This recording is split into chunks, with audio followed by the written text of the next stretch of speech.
Halo, perkenalkan nama saya Elmera Leonita dari Prodi Pendidikan Bahasa dan Sastra Indonesia dengan NIM 203020202029. Dengan ini saya akan menyampaikan materi dari bab 5, yaitu beberapa alternatif pendekatan sastra. Pendekatan framing. Prinsip-prinsip analisis framing. Di dalam ilmu komunikasi, analisis framing sebagai metode analisis isi media tergolong baru. Namun demikian, keberadaannya digajat keilmuan komunikasi memiliki banyak tokoh dan cara kerja analisis yang beragam. Lebih lanjut dikatakan Erianto sebagai sebuah metode analisis teks, analisis framing mempunyai karakteristik yang berbeda dibandingkan dengan analisis isi kuantitatif. Dalam analisis isi kuantitatif yang ditekan adalah isi konten dari suatu pesan teks komunikasi. Analisis framing berkembang dalam wilayah paradigma konstruksionis. Konsep mengenai konstruksionisme diperkenalkan oleh sosiolog interpretatif Peter L. Berger. Konsepnya ini melihat media atau wartawan dan berita berdasarkan penilaian sebagaimana berikut. Yang satu, fakta dan peristiwa adalah hasil konstruksi. Yang kedua, media adalah agen konstruksi. Yang ketiga, berita bukan refleksi dari realitas. Yang keempat, berita bersifat subjektif atau konstruksi atau realitas. Yang kelima, wartawan bukan pelapor.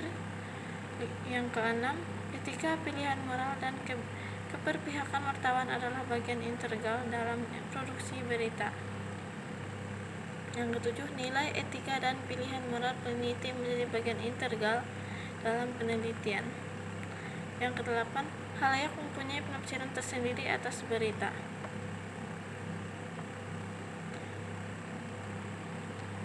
Dari kegiatan penelitian konstruksionis ini harus memperlihatkan konsep-konsep sebagai berikut. Yang nomor 1, tujuan penelitiannya adalah merekonstruksi realitas. Nomor 2, penelitian sebagai fasilitator keragaman subjektivitas. Yang ketiga, makna suatu teks adalah hasil dari organisasi dalam antara teks dan peneliti. Yang keempat, temuan adalah interaksi antara peneliti dan objek yang diteliti. 5. Penafsiran bagian yang tak terpisahkan dalam analisis. Yang keenam, menekankan empati dan interaksi dialektis antara peneliti dan teks.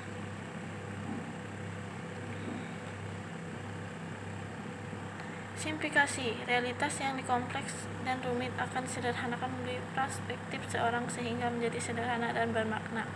Klasifikasi. Dunia ini digambarkan sebagai suatu yang beraturan atas dasar klasifikasi yang dibuat. Generalisasi. Skema yang berhubungan dengan skema klasifikasi. Yang keempat, asosiasi. Skema ini menghubungkan antara satu peristiwa dan peristiwa lain, antara seseorang dan orang lain.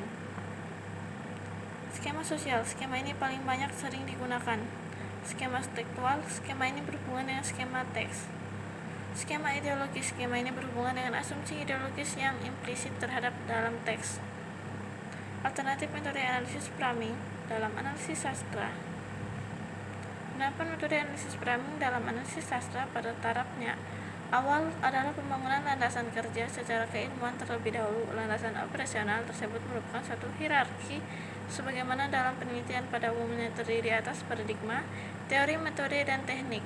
Sebagai sebuah metode analisis teks, analisis framing dalam analisis sastra tentu ditempatkan dalam tataran metode.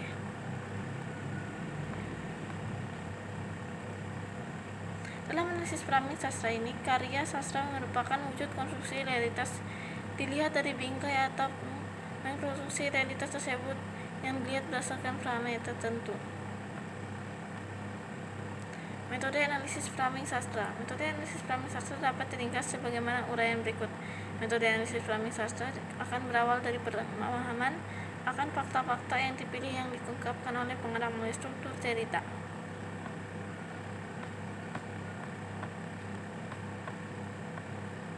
B. Metode analisis sastra sebagai wacana pengetahuan. 1. Dasar berpijak pada penelitian sastra.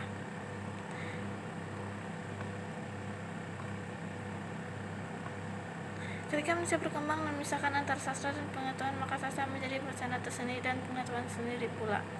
Demikianlah yang saya sampaikan. Terima kasih. Mohon maaf